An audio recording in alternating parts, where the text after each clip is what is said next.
नमस्ते दोस्तों। क्या आपने कभी सोचा है कि भारत में राजनीति की दशा कैसी है और कैसे ये एक ज्यादा तानाशाही शासन की तरफ मुड़ रही है? आइए आज इसी पर गहराई से बात करते हैं। भारत दुनिया का सबसे बड़ा लोकतंत्र हाल ही में चर्चा में रहा है और हमेशा सही कारणों से नहीं। वहां का पॉलिटिक्स माहौल गर्म हो रहा है और कई लोग चिंतित हैं कि यह लोकतांत्रिक रास्ते से भटक रहा है। लेकिन इसका असल में क्या मतलब है? अब लोकतंत्र का मूल तत्व है शक्तियों का संतुलन, स्वतंत्र प्रेस और न्यायिक इंडिपेंडेंस। लेकिन कई घटनाएं बताती हैं कि यह स्तंभ खतरे में है। पत्रकारों पर दबाव, कार्यकर्ताओं पर कठोर कार्रवाई और सत्ता के केंद्रीकरण की कई खबरें आई हैं जिन्हें नजरअंदाज करना मुश्किल है। मीडिया के परिदृश्य पर विचार करें। एक जीवंत, स्वतंत्र मीडिया किसी भी लोकतंत्र का आधार होता है।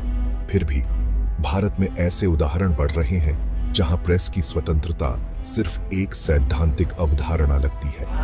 पत्रकारों को अक्सर राजद्रोह के आरोपों का सामना करना पड़ता है, या इससे भी बदतर, अगर वे असहज सच्चाइयों के करीब जाते हैं तो शारीरिक नुकसान भी होता है।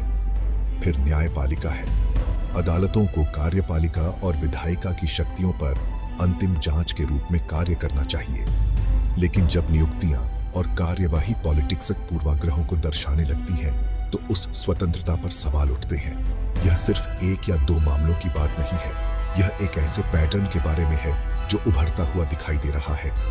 और देश के पॉलिटिक्स भविष्य को आकार देने में शिक्षा की भूमिका को भी न भूलें। भारत में शिक्षा वैचारिक युद्ध क्षेत्र बन रही है। पाठ्य पुस्तकों में ऐतिहासिक तथ्यों के संशोधन से लेकर विश्वविद्यालयों में अकादमिक स्वतंत्रता के दमन तक शैक्षिक ढांचे को एक विशेष नैरेटिव के अनुरूप बनाया जा रहा है। यह केवल वर्तमान को नियंत्रित करने के बारे में नहीं है, बल्कि देश की भविष्य की मानसिकता को प्रभावित करने के बारे में है। लेकिन यह हमारे लिए या भारत के बाहर किसी के लिए क्यों महत्वपूर्ण होना चाहिए? क्योंकि भारत में जो होता है वह न केवल उसके 1.3 अरब नागरिकों को प्रभावित करता है, बल्कि विश्व स्तर पर भी इसका असर होता है।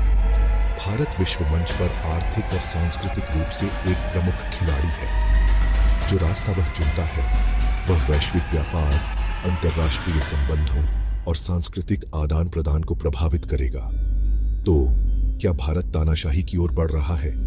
संकेत चिंताजनक हैं, लेकिन इसका जवाब सीधा नहीं है। लोकतंत्र धीरे धीरे खत्म हो सकते हैं। जरूरी नहीं कि तख्ता पलट के माध्यम से, बल्कि उन छोटे बदलावों के माध्यम से जो समय के साथ जमा होते हैं।